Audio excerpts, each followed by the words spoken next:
Imaginez-vous dans une salle fermée, au milieu d'une foule immense, entourée de milliers de sympathisants qui hurlent, qui se tapent sur les épaules, se serrent même parfois dans les bras, dans un grand moment de communion populaire.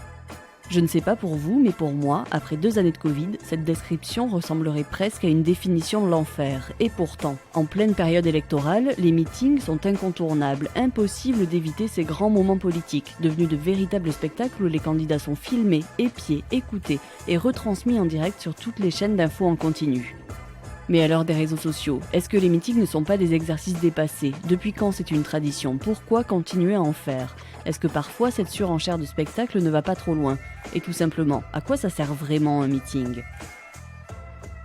C'est ce que nous allons voir dans ce nouvel épisode du Polcast, le podcast politique de la rédaction Sud-Ouest. Je suis Maude Rieux et je suis avec Jefferson Desport, journaliste politique. Bonjour Jefferson. Bonjour Maude. Et Bruno Dive, éditorialiste. Bonjour Bruno. Bonjour Maude. Pour entrer dans le thème, Bruno, Jefferson, je ne résiste pas à l'envie de vous demander de me raconter un meeting qui vous a marqué dans votre carrière de journaliste. Je ne sais pas lequel des deux a envie de commencer. Bruno, peut-être ? Pas facile parce que j'en ai vu beaucoup.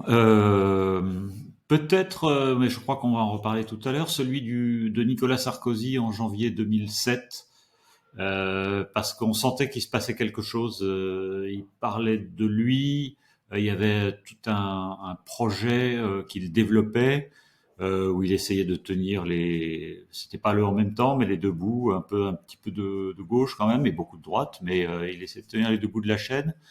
Et puis surtout, il y avait cette petite phrase, ce long passage où il s'est présenté, il a longuement parlé de lui. Ça, on va en reparler effectivement, oui. Voilà, toute la famille, il y avait énormément de monde, toute la famille UMP de l'époque était réunie autour de lui. Je me souviens d'un discours d'Alain Juppé qui avait parlé un peu dans le brouhaha d'ailleurs, mais avant lui, et puis de beaucoup d'autres, de François Fillon, de quelques autres.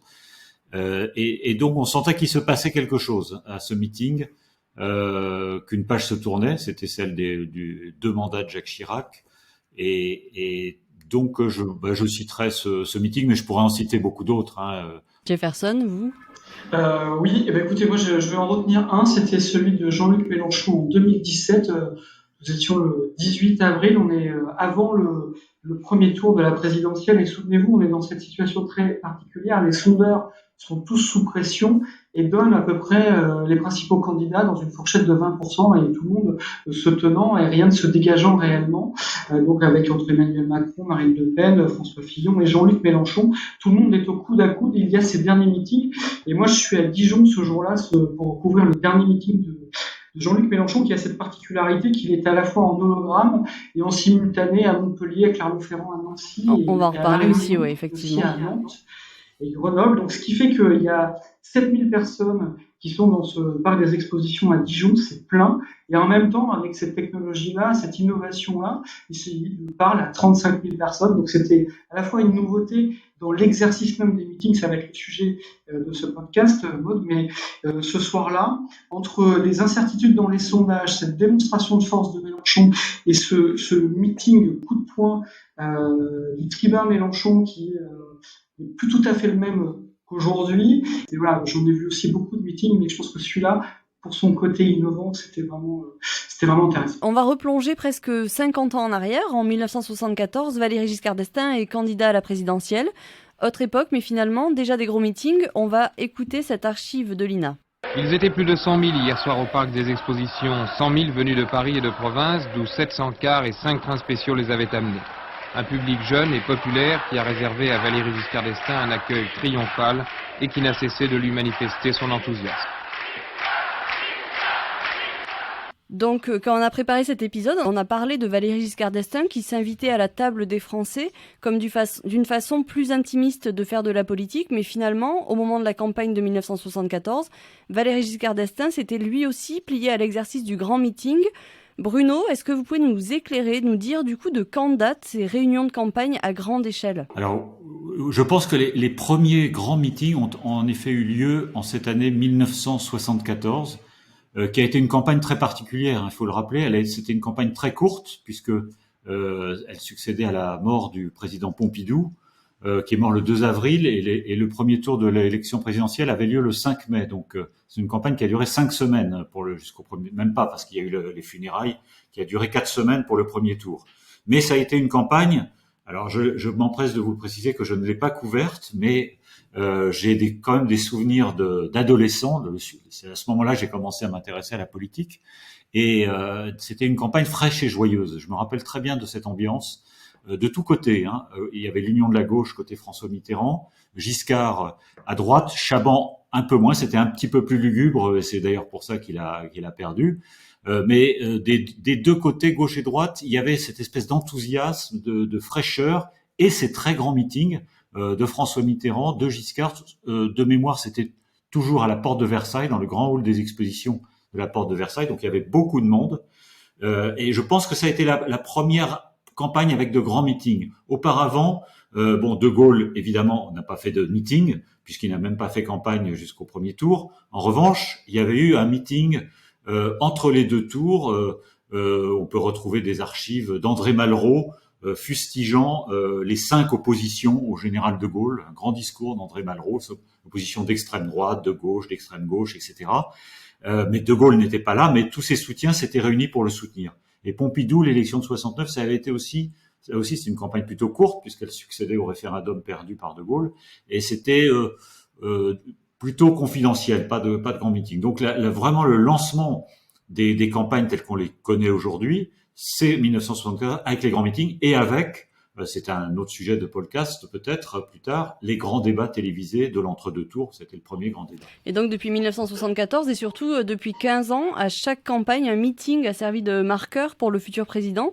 C'est d'ailleurs là toute l'utilité d'un meeting, c'est donner le ton, marquer les esprits. Jefferson, à l'heure d'Internet, à l'heure des réseaux sociaux, est-ce qu'on peut encore être surpris par un meeting ? Oui, complètement. Et c'est tout le but du jeu. Un meeting doit imprimer, doit marquer et doit créer quelque chose. Donc, c'est surtout le talent du candidat ou de la candidate qui doit faire la différence, qui doit se révéler dans un meeting. Mais le meeting, au fond, et je reviens sur ce que disait Bruno, et vous évoquiez tout à l'heure un peu la tradition des meetings, on pourrait même remonter jusqu'à la Grèce antique avec l'Agora, qui était la réunion du conseil de la cité. Finalement, les institutions politiques, elles étaient là dans la Grèce antique, et on voit bien qu'on a toujours à un moment ou à un autre besoin de se retrouver, besoin de débattre, et besoin d'avoir un endroit où cette parole publique s'exprime. Donc, le meeting est bien entendu est censé être un révélateur, un marqueur, je l'ai dit, et on doit toujours être surpris. Maintenant, faut-il pouvoir le faire, avoir le bon discours, être dans le ton et incarner quelque chose, avoir aussi la personnalité pour le porter. Bruno ? Oui, le meeting, c'est ce qui lance une campagne, ou ce qui sert de révélateur à un candidat. Un candidat qui est à la peine peut se lancer avec un meeting réussi. Un candidat favori peut confirmer sa faveur. On a assez peu à perdre avec un meeting, puisque d'abord on est en terrain conquis, on est face à la plupart du temps des supporters, donc c'est pour faire de l'image, c'est pour faire une démonstration de force. En revanche, on a beaucoup à gagner, d'où l'importance des meetings encore dans une campagne présidentielle. J'avais gardé aussi 2 courts extraits que tout le monde connaît, qui ont été prononcés pendant des meetings. Je vais même pas annoncer de qui il s'agit, parce que je pense que c'est même pas la peine en fait de le dire. On va l'écouter tout de suite. Cet adversaire, c'est le monde de la finance. Ce que je veux, c'est que vous, partout, vous alliez le faire gagner, parce que c'est notre projet. Vive la République, vive la France. Bon, pour resituer quand même, c'était donc François Hollande au Bourget en 2012 pour le premier extrait. Le deuxième extrait, c'est donc Emmanuel Macron pour son tout premier meeting. C'était à Paris le 10 décembre 2016. Pour les deux, là, sur le coup, il y a eu un vrai effet de surprise sur le fond et sur la forme, avec une victoire à la fin et des meetings qui ont du coup beaucoup fait parler. Est-ce que ces meetings ont vraiment aidé François Hollande et Emmanuel Macron à être élus, ou est-ce que c'était juste finalement une étape parmi tant d'autres sur la route vers l'Élysée ? Alors, je les mettrai pas sur le même plan tous les deux, même si ce 2 meetings marquants et qui ont été sans doute déterminants dans leur victoire, en tout cas qui ont donné un indicateur puissant. François Hollande, il était favori, largement favori, même beaucoup plus il avait des scores dans les sondages beaucoup plus hauts que ce qu'il a finalement obtenu. Quand il tient ce meeting du Bourget, il est pas loin des 60% face à Nicolas Sarkozy dans les 55. Mais il est talonné sur sa gauche par un Jean-Luc Mélenchon en pleine ascension. Et donc là, il doit donner des gages à la gauche. et il a présenté un programme il va présenter son programme, quelques jours plus tard, mais il doit donner un signal de gauche, et d'où cette phrase restée célèbre: mon ennemi, c'est la finance, plus un peu plus tard cette proposition de taxation des revenus à 70%. Tout ça, c'est destiné à freiner l'ascension de Jean-Luc Mélenchon, et ça a marché, puisque finalement Jean-Luc Mélenchon, cette année-là, devra se contenter de à peu près 11% des voix. Emmanuel Macron, c'est pas cette phrase, on l'a retenue aussi parce que c'est un gimmick, mais c'est pas vraiment avec ce discours qui gagne, c'est le meeting lui-même. Et ça, c'est un meeting, j'y ai assisté également. On sent qu'il se passe quelque chose parce qu'il y a énormément de monde. C'est le samedi juste avant Noël, quand même. C'est pas facile de déplacer des gens pour un candidat qui à l'époque n'est pas favori. On est à 4 mois de l'élection. Il n'est pas favori, mais je me souviens, moi, je suis frappé par le nombre de jeunes, l'enthousiasme, les drapeaux européens qu'on n'avait plus l'habitude de voir dans les meetings depuis au moins le référendum de 2005. Et donc on voit qu'il se passe un événement et que Macron est un candidat avec lequel il faudra compter.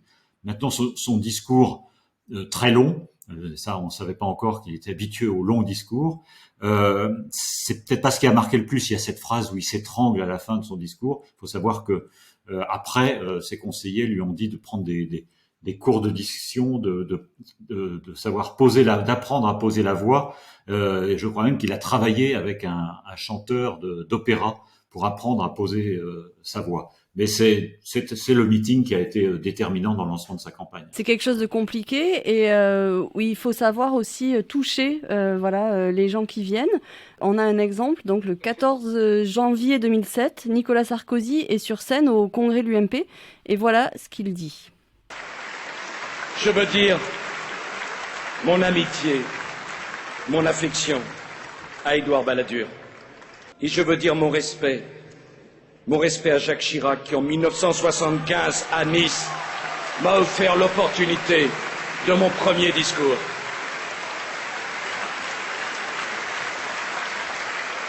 Alors je vais vous dire une chose. Tous ces hommes m'ont enseigné, à moi petit Français au sang mêlé, l'amour de la France et la fierté d'être français. C'est presque théâtral comme passage, on sent presque les sanglots dans la voix. En 1995, c'est Lionel Jospin qui a popularisé l'expression « fendre l'armure » pour mener campagne, c'est-à-dire savoir se livrer, savoir montrer sa vraie personnalité. Est-ce que, Bruno, c'est aussi ça le secret d'un meeting réussi, c'est donner une impression d'intimité alors qu'en fait on est face à une salle comble? Oui, c'est ce qui est très difficile. C'est ce qu'on attendait de Valérie Pécresse dimanche dernier. En tout cas, c'est ce que son entourage lui avait fortement suggéré de faire. Et c'est l'exercice qu'a sans doute le mieux réussi, le mieux qui a réussi dans l'exercice, c'est Nicolas Sarkozy cette année-là, dans cet extrait de discours. Je vous parlais au début du meeting qui m'avait le plus marqué, j'avais cité celui-ci. C'est bien pour ce genre de phrase, parce que on voyait Nicolas Sarkozy était, il est encore un peu d'ailleurs, perçu comme un jeune ambitieux, arriviste, sans scrupules, donc il n'avait pas d'état d'âme, et il avait trahi Chirac, auquel il rend hommage quand même là dans son discours, pour allier Balladur. Et là il livre un aspect de sa personnalité il se rend humain. Il parle de ses origines, ce qui aide aussi à faire passer un programme qui est assez rude sur l'immigration. Et donc il y a tout ce mélange. Il joue l'empathie avec les Français, mais je crois qu'il y avait de sa part, et ça se sent tout de suite, une certaine sincérité dans son message, dans son envie de communier avec son public d'abord, parce que c'est quelqu'un qui aime les meetings, c'est quelqu'un qui aime la foule, Nicolas Sarkozy, et aussi de mieux se faire connaître des Français, et ça c'était vraiment un exercice très réussi. Jefferson, 20 ans après, Lionel Jospin, est-ce que la ficelle n'est pas devenue un peu grosse? Est-ce que maintenant on s'y attend en fait à ce genre de petites phrases? Alors, ça fait partie du meeting, comme le meeting fait partie d'une campagne présidentielle. C'est une figure imposée, mais ça ne suffit pas. Au fond, on peut faire un très bon meeting, mettre de l'ambiance, etc. Celui qui gagne une présidentielle, celui ou celle qui gagne la présidentielle, c'est celui qui capte l'air du temps. C'est celui qui trouve les mots qui résonnent à l'instant T à l'oreille des Français. C'est ça, au fond, la clé. Et c'est pour ça que les présidentielles sont à la fois passionnantes, parce qu'elles touchent à une part d'irrationnel. Il ne s'agit pas simplement d'avoir un bon programme, il ne s'agit pas simplement d'avoir des propositions, il faut aussi savoir les incarner, mais il faut aussi être dans ce tempo-là des attentes des Français. Donc c'est quelque chose de très difficile à saisir. Le meeting peut permettre de savoir si finalement on est en résonance avec les attentes de la population, mais il y a toujours une limite au meeting, c'est que vous parlez à des gens qui sont convaincus. Donc il peut y avoir des curieux qui ont besoin de se faire une idée, qui ont besoin de voir le candidat en vrai, de l'écouter pour peut-être prendre une décision, mais dans la grande majorité des cas, ceux qui vont à un meeting sont convaincus. Et au fond, l'intérêt est aussi celui-ci pour le candidat, c'est que plus il y a de monde, plus ça fait de relais potentiels, et ce sera après aux supporters d'aller porter la bonne parole et de se faire justement ce relais-là. Bruno ? Oui, l'intérêt le meeting s'adresse en effet d'abord à des convaincus, enfin à ceux qui viennent, qui a priori sont convaincus, mais au-delà quand même au public, à tous les Français, à tous les citoyens, et c'est tout le talent que doivent avoir les orateurs, les candidats, c'est de trouver la petite phrase, la punchline, comme on dit maintenant, qui va faire parler, qui va être retenue. Je crois que la plupart des Français qui s'intéressent un peu à la politique, qui ne sont pas allés au meeting de Nicolas Sarkozy ou de François Hollande en 2012, connaissent bien ces phrases. Je suis un petit Français de s'en mêler, mon ennemi c'est la finance. Ce sont des phrases qui ont passé le mur du son et le mur des salles des halls des expositions, où se tenaient ces différents meetings. Surtout que les meetings à l'heure actuelle, alors certes, ça se passe en général dans une salle ou en extérieur, il y a un nombre de sympathisants qui est assez restreint, mais il y a quand même une donnée à prendre en compte, c'est que il y a toutes les chaînes de télé, surtout avec les chaînes d'infos en continu, qui en général sont présentes, ce qui fait que avec les années, les meetings ont changé de nature, ils sont devenus plus professionnels, ils sont plus léchés, pris en main par des communicants. On va parler ici d'un meeting, notamment celui de François Fillon au Trocadéro le 5 mars 2017. On va d'abord écouter un petit extrait de ce meeting. Il faut rappeler qu'à ce moment-là, François Fillon, il est dans la tourmente, on est en plein Penelope Gate, et voilà ce qu'il dit. Il a été mis en examen 5 jours avant. Voilà, merci Bruno. Ils pensent que je suis seul. Ils veulent que je sois seul. Est-ce que nous sommes seuls ? Là, on est quand même dans la petite phrase qui ne s'adresse pas que à ses sympathisants qui sont présents au meeting. C'est quand même une petite phrase où François Fillon sait qu'elle va résonner dans toute la France grâce aux chaînes d'infos en continu. En quoi, justement, la télé, Bruno, a pu changer l'impact de ces meetings ? Mais je dirais que les chaînes d'information, d'une certaine manière, ont sauvé les meetings.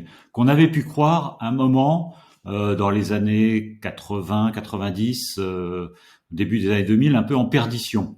L'élection de 2002, par exemple, il y a des grands meetings entre les deux tours, Chirac à Villepinte, par exemple, quand il est face à Le Pen, mais c'est pas une année de grands meetings. Et arrivent là-dessus les chaînes d'information continue qui vont retransmettre les meetings et en direct. Et donc, d'une certaine manière, ça réhabilite les meetings et puis ça décuple l'audience parce qu'il y a ceux qui y sont et puis il y a ceux qui regardent. Alors c'est pas tous les Français, mais ça fait quand même beaucoup plus de monde.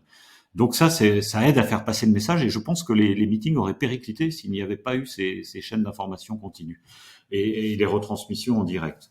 D'un autre côté, celui dont vous parlez, là, celui de François Fillon au Trocadéro, c'est un meeting très particulier. Alors c'est un meeting en plein air, je pense qu'on va revenir aussi au développement des meetings en plein air, complètement improvisé, qui est décidé justement dans la foulée de la mise en examen. François Fillon annonce dans une conférence de presse surréaliste sa propre mise en examen le mercredi 1er mars. Ça, je m'en souviens très bien parce que c'était une journée, j'ai suivi tous ces événements et c'était complètement fou. Et il annonce un meeting au Trocadéro pour 4 jours plus tard, donc le 5 mars. Donc une organisation très rapide. Il y a du monde, mais quand même beaucoup moins de monde que ce qu'on attendait. Oui, les chiffres oscillent entre 30 000 et 300 000, ce qui est quand même assez énorme. C'était oui, c'était pas, la place n'était pas pleine, alors qu'ils espéraient que la place du Trocadéro au moins serait remplie et voire les avenues adjacentes. Mais ça lui permet de se sauver, en fait, il voulait faire une démonstration de force pour montrer vis-à-vis notamment de ses amis politiques qu'il pouvait continuer la campagne, ce qu'il a fait. Mais je crois que ça lui a surtout permis de se remotiver lui-même. Et ça peut être aussi un facteur important, un aspect important des meetings, c'est de donner un peu d'adrénaline aux candidats quand ils sont un peu démoralisés. Donc il est ressorti plus conforté, plus renforcé dans sa détermination, plus qu'il ne l'était en arrivant. Il n'est pas sûr qu'en arrivant, il était totalement décidé à aller jusqu'au bout. Et puis il a vu cette foule, moins nombreuse, mais quand même nombreuse, qui était là, et il était requinqué. Et le soir, sur France 2, il annonce qu'il va se maintenir finalement, qu'il continue. Moi, je me souviens, là aussi, j'étais dans ce meeting sous la pluie. Là, ça, c'est quand même le meeting les moins agréables à suivre. Quand on l'a entendu avec quelques confrères, on s'est dit, mais il prépare sa sortie, il prépare les esprits de ses supporters à accepter qu'il va renoncer, parce que il avait écrit son discours un peu avant. Et en fait, requinqué, il a finalement décidé de maintenir sa candidature. Jefferson, justement, sur l'arrivée de ces chaînes d'information en continu, en quoi ça a changé les meetings et peut-être en quoi ça a changé aussi le travail des journalistes qui, du coup, sont plus dans des meetings fermés où seuls les sympathisants ont accès, mais qui deviennent témoins, comme toute la France, de ces grands moments politiques. En fait, c'est devenu un show, le meeting, mais c'est devenu un show pour les télés, et les candidats se préparent à ça, puisqu'ils fournissent les images aux télés, aux chaînes d'infos en continu, qui ont besoin d'alimenter leur antenne, donc ça c'est classique. Je voudrais revenir quand même sur le meeting du Trocadéro de François Fillon, parce que c'était le 5 mars, et la conséquence de ce meeting, c'est quand même important, c'est que le lendemain, le 6 mars, Alain Juppé jette l'éponge. Il faut se remettre dans le contexte parce que ce meeting est vraiment déterminant. Au lendemain de ce meeting, Alain Juppé confirme qu'il ne sera pas un plan B, et c'est la rupture au fond à droite. Donc c'est là où on revient à notre histoire de meeting. Ce meeting du Trocadéro a été bien entendu filmé, a été commenté, on a tous écrit dessus, et il fait date aussi, ce meeting, dans la résistance de François Fillon face à l'adversité, face à ce Penelope Gate et aux affaires qui s'accumulent sur le candidat de la droite. On est encore loin du premier tour, et il résiste à la faveur de ce meeting. Ce meeting est vraiment déterminant. Et donc voilà, on en revient toujours à ça. Ces meetings, certes, c'est une figure imposée, mais par moment, ils peuvent changer le cours des choses. Et c'est aussi une démonstration de force, parce que c'est quand même, voilà, on est au pied de la Tour Eiffel, les images sont magnifiques. Alors, il pleut, certes, mais ça reste quand même un moment visuel très marquant de Jefferson. Oui, complètement. Mais c'était tout l'intérêt de François Fillon, c'était de faire une démonstration de force avec cette petite phrase. Il croit que nous sommes tout seuls, il croit que je suis tout seul. C'est ça l'histoire. On veut en faire un rendez-vous. On veut en faire un rendez-vous. Enfin, la droite veut en faire un rendez-vous avec le peuple qui vient soutenir son candidat. Évidemment, les chiffres sont exagérés, tout le monde gonfle tout ça, mais au fond, c'est la droite qui se serre les coudes, c'est la droite qui résiste. Et dans ce contexte-là, c'est capital. François Fillon est plus mal, et les images ont leur importance, parce que qu'est-ce qu'on voit ? On voit un candidat dans la tourmente qui est soutenu, on voit l'électorat de droite qui fait bloc, mais il ne fera pas suffisamment de bloc pour aller au second tour. Oui, avec des images aussi catastrophiques, parce que, je l'ai dit, il pleut. On voit François Fillon s'exprimer sous un parapluie avec des cordes qui tombent. Enfin, ça y a un côté fin du monde. Et finalement, ça a été terrible en termes d'image pour François Fillon. Mais vous l'avez rappelé très justement, il y avait le décor qui avait été choisi, la Tour Eiffel derrière. Et ça, c'était un clin d'œil pour l'électorat de droite. Je ne sais pas si ça a été fait exprès, mais en tout cas, c'était le rappel du meeting qu'avait tenu Nicolas Sarkozy au même endroit 5 ans plus tôt, entre les deux tours. C'est son dernier ou avant-dernier meeting de campagne. Il est au Trocadéro. Mais 2012, c'est la grande année des meetings en plein air. On a parlé de la réhabilitation des meetings, des retransmissions de meetings par les chaînes d'infos. Ça, c'est ce qui se fait. Ça commence en 2007 et puis ça se développe en 2012. Et les chaînes d'infos aiment bien les meetings en plein air parce que ça fait des belles images aussi. Et donc, il y a ce meeting du Trocadéro de Nicolas Sarkozy en 2012. Et avant le premier tour, le même jour, il y a François Hollande qui tient un grand meeting en plein air à Vincennes, devant le château de Vincennes, et à quelques stations de métro de là, sur la même ligne de métro, Nicolas Sarkozy sur la place de la Concorde. Et ça, c'était une grande nouveauté. Il y avait très longtemps qu'il n'y avait pas eu de meeting en plein air un peu partout en France. Ça a été une spécificité de cette élection de 2012. Je me souviens aussi d'un grand meeting de Jean-Luc Mélenchon sur la place du Capitole à Toulouse, où il y avait eu beaucoup de monde. Jean-Luc Mélenchon, justement, je voulais en parler parce que lui, il s'est quand même distingué dans la surenchère, il est allé très loin. En 2017, il lançait les premiers meetings en hologramme, on en a parlé tout à l'heure. Voilà ce que ça donnait. Où suis-je? On m'entend bien? C'est incroyable. Alors où suis-je? À Lyon? Et maintenant, à Paris.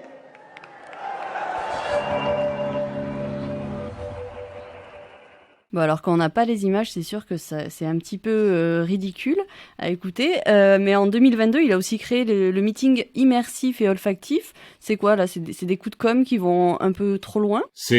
Au moins, c'est un innovateur, Jean-Luc Mélenchon. On peut pas lui retirer ça. Chaque campagne, innovation technique, l'hologramme, peut-être que Jeff va en parler. Moi, j'avais assisté au meeting de l'hologramme, parce qu'il était, je crois, ce jour-là à Lyon, justement. Et moi, j'étais allé à Paris, à Aubervilliers, au dock d'Aubervilliers. Et c'est vrai que c'était assez impressionnant de le voir arriver, surgir tout d'un coup sur scène, en hologramme, de voir surgir son hologramme. Ça flatte aussi, disons-le quand même franchement, la mégalomanie du personnage. Donc c'était une manière de se démultiplier, et il y avait que lui pour inventer un truc pareil, pour assumer un truc pareil. Mais c'est un innovateur. Le meeting olfactif, j'ai pas l'impression que ça ait beaucoup transporté les participants. Et j'ai pas vu qu'il renouvelait l'exercice, donc je sais pas si ça a été concluant ou pas. Peut-être que Jefferson en sait un peu plus que moi là-dessus. Comme vous dites, Bruno, c'est que c'est le meeting olfactif notamment, on en a parlé avant, il a eu lieu, et puis voilà, Jefferson, après, on n'en entend plus parler, ça n'a pas si bien marché que ça au final, donc des fois, la surenchère, ça marche pas toujours. Si, alors pour le coup, là c'était vraiment une première, c'était encore une innovation, et c'est vraiment tout ça, c'est à mettre au crédit de Jean-Luc Mélenchon et de son équipe. Il avait fait les hologrammes, on en a parlé, c'était en 2017, là il va plus loin avec l'immersif et l'olfactif, avec la diffusion de parfums. Mais au fond, c'est plutôt pas mal d'essayer de réinventer le genre. Pourquoi un meeting, ce serait qu'une assemblée avec des chaises, des gens qui vous écoutent, une estrade et simplement un pupitre avec quelques clips de campagne bien faits derrière. On peut essayer de créer une dynamique, on peut essayer de réfléchir et comment, au fond, la technologie peut permettre de porter un message et de porter un contenu. Donc ça, je trouve que c'est plutôt intéressant. Ce meeting à Nantes a bien marché et franchement, c'est plutôt pas mal d'arriver et de se dire il va se passer quelque chose.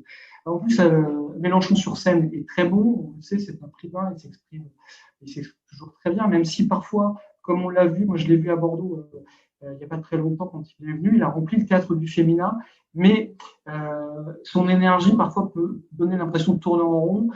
Au fond, il engueule tout le monde, c'est son tempérament, c'est comme ça, mais les gens qui viennent l'écouter, finalement, c'est gratuit, mais ils en ont quand même pour leur argent, ils ont quelque chose. Et quand on vient dans un meeting, le pire, c'est de repartir finalement déçu. On se dit que ça n'accroche pas, qu'on n'a rien senti. On vient aussi chercher quelque chose. Donc l'innovation, moi je dis oui parce que, au contraire, on peut essayer de réinventer le genre. Il n'y a pas de raison que ce soit figé. C'est un rendez-vous important, donc autant être le plus innovant possible. Il y a quand même un petit risque avec une tentation d'aller trop loin. Et là, on pense à Nicolas Sarkozy, à son meeting de Villepinte le 11 mars 2012, qui a été pour le coup exceptionnel. Il était magnifique et il est surtout devenu le symbole d'une campagne qui aura coûté très cher au parti, au sens propre comme au sens figuré. On parle donc ici de l'affaire Big Malion. Jefferson, Bruno, je ne sais pas lequel des deux a envie, en quelques mots peut-être, de nous rappeler Bruno. Allez. Alors en quelques mots, puis je passe la parole à Jefferson. C'est le symbole en effet de cette espèce de dérive qui s'est emparée de la campagne de Nicolas Sarkozy en 2012, ce grand meeting de Villepinte, plutôt réussi en effet sur la forme et puis avec un discours qui a marqué.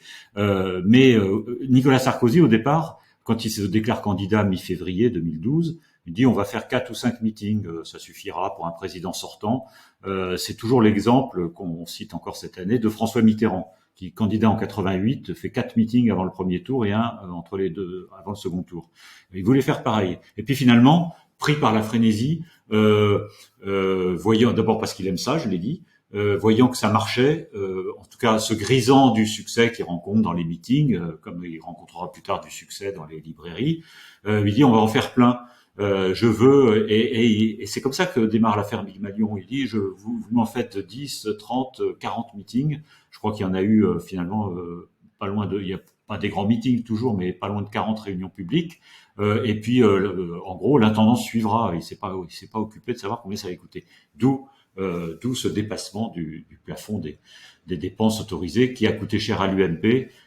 Et qui coûte encore politiquement cher aujourd'hui à Nicolas Sarkozy. Jefferson, voilà, c'est ce que disait Bruno, il y a eu une envie aussi d'en mettre plein les yeux. Est-ce que malheureusement la faute peut coûter très cher ? Est-ce que la faute est inévitable au bout d'un moment ? En fait, si on veut vraiment montrer et expliquer à quoi servent les meetings, l'affaire Pygmalion est au fond le meilleur exemple. Que fait Nicolas Sarkozy ? Il multiplie les meetings, jusqu'à 44 meetings organisés par cette société-là. Pourquoi ? Parce qu'il livre aussi les images à la télévision, parce qu'il y a une mise en scène extrêmement léchée, vous l'avez dit, parce que tout est organisé pour donner cette impression de force, d'énergie, de dynamique, et tout ça coûte très cher. Et au fond, les dépenses filent. Mais ça veut dire quoi ? Ça veut dire que Nicolas Sarkozy, dans sa stratégie, estime que le meeting, c'est ce qui doit lui permettre de faire à la fois son retard sur François Hollande, mais aussi de l'emporter. Et donc, on en revient au sujet de ce podcast, Maud, c'est que le meeting, certes, il fait partie de la campagne, mais pour les candidats, c'est aussi déterminant. La question qui se pose aujourd'hui, c'est que on a une campagne qui ne décolle pas où on se parle. On aura peut-être un mois et demi de campagne intense.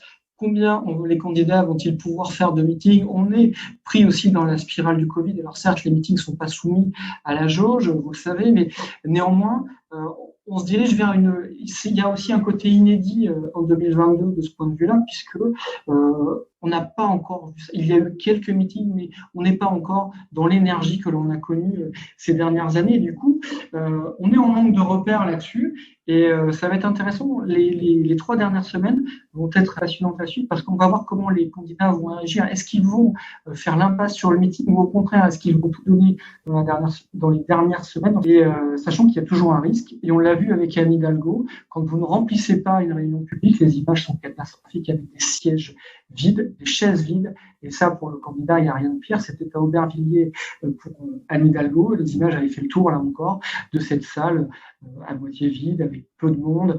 Et pour le candidat, c'est vraiment l'effet inverse qui est recherché, puisque lui, il veut montrer la démonstration de force. Bruno, justement, pour conclure, j'allais parler de cette question du Covid cette année, qui est un peu l'invité surprise. Et on sent bien qu'il y a eu un peu un malaise, justement, sur l'organisation des meetings, même s'ils sont autorisés, même s'il n'y a pas de jauge. Est-ce que faire des grands meetings cette année, c'est une bonne idée, une mauvaise idée, un terrain glissant, le risque, justement, que les gens ne viennent pas et que ça soit catastrophique en termes d'image ? Moi, je pense qu'il faut, là, à partir de maintenant, aujourd'hui, la situation se détend quand même. Vous remarquerez qu'il n'y a quasiment pas eu de grands meetings entre le début décembre. Valérie Pécresse avait renoncé à un premier grand meeting le 11 décembre, une semaine après sa désignation. Il y a eu celui de Zemmour le début décembre, et depuis, jusque fin janvier, il n'y en a pas eu au plus fort de l'épidémie. Aujourd'hui, l'épidémie recule. Après, c'est aux différents partis, puisque Jeff l'a rappelé, il n'y a pas de jauge. Le Conseil constitutionnel a exclu les meetings politiques des normes générales. C'est aux partis, aux organisateurs de faire respecter un minimum de discipline, demander éventuellement le pass sanitaire ou vaccinal à l'entrée, imposer le port du masque. Je pense qu'avec ça, on peut s'en sortir. Si les organisateurs veulent prendre le risque de voir tout leur public malade et pas en état d'aller voter pour leur candidat le jour de l'élection, ça c'est leur problème. Mais aujourd'hui, je vois pas pourquoi on ne ferait pas de meeting. Mais peut-être que la solution, on y revient, idéal, ce serait en effet le meeting en plein air, parce que là, les risques sont moindres, et puis on va arriver très vite au mois de mars où ça va devenir possible. Écoutez, en tout cas, je vous remercie Bruno et Jefferson. Je vous souhaite aussi bon courage, parce que pour vous, c'est un peu une grande tournée des meetings qui devrait bientôt commencer. On suivra ça dans Sud-Ouest. Et merci à vous, auditeurs, pour votre écoute. Si vous avez aimé cet épisode, n'hésitez pas à nous le dire et à le partager autour de vous. Vos retours et suggestions nous sont toujours très précieux. Pour ne rien manquer du podcast, abonnez-vous sur Spotify, Apple Podcasts, Google Podcasts, Deezer ou votre plateforme d'écoute habituelle et retrouvez-nous sur sudouest.fr. On se retrouve dans 15 jours pour un nouvel épisode et d'ici là, portez-vous bien.